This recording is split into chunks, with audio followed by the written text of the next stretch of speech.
जय Shri Krishna. Welcome to mother and daughter kitchen. आज આપણે બનાવીશું વેગણનું રાયતું જે ઘરમાં ઇઝીલી બની જાય છે।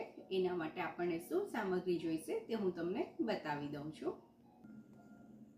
વેગણ, એગપ્લાન્ટ, રાયતું છે એટલે આપણને યોગર્ટ જોઈશે, green chilli, coriander, salt, sugar, ginger, રાઈ, જીરું, તેલ અને પાણી, સાથે હિંગ પણ જોઈશે વઘારના માટે। કુકરની અંદર વેગણ બફાય એટલું પાણી આપણે એડ કરીશું અને થોડુંક બોઇલ થાય એટલે આ વેગણ છોલીને અંદર આપણે બાફવા માટે મૂકી દઈશું। હવે વેગણને છોલી દઈશું।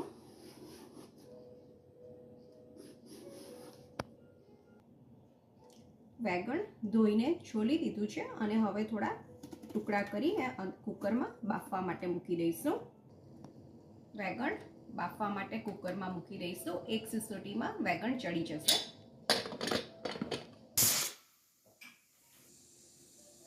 એક સિસોટી વાગી ગઈ છે। કુકર બંધ કરીને ઠંડુ પડવા દઈશું। કુકર ઠંડુ પડે એટલી વાર આપણે વઘાર કરી દઈશું।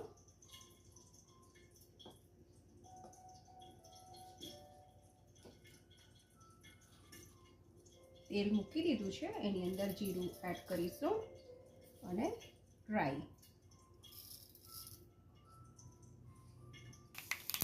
વઘાર થઈ ગયો છે, હવે એની અંદર હિંગ એડ કરીશું અને સાઈડ પર મૂકી દઈશું અને કુકર ખોલીને જોઈએ કે આપણા વેગણ ચડી જ ગયા છે કે નહીં। વાવ, ચડી ગયા છે વેગણ।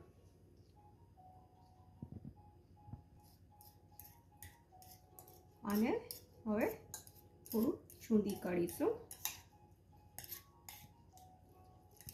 ક્રશ કરી દેવાનું અને વેગણ ક્રશ થઈ ગયું છે। ઠંડુ પડે એટલે આપણે હવે એને યોગર્ટમાં એડ કરીશું। વેગણ ઠંડુ થઈ ગયું છે, હવે આપણે એને યોગર્ટમાં એડ કરીશું।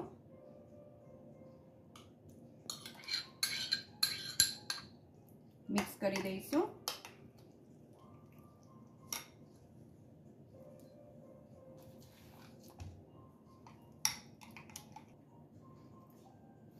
શુગર એડ કરીશું,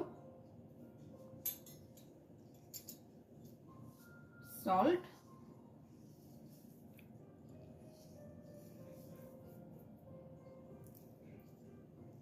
જિંજર,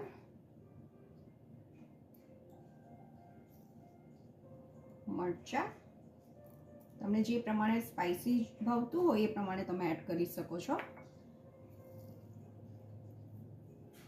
કોરિએન્ડર આપણે પહેલા મિક્સ કરી દઈએ, પછી હું એડ કરીશ।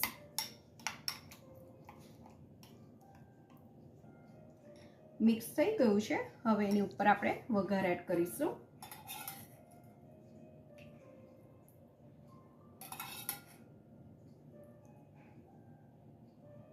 કોથમીર। વેગણનું રાયતું રેડી છે।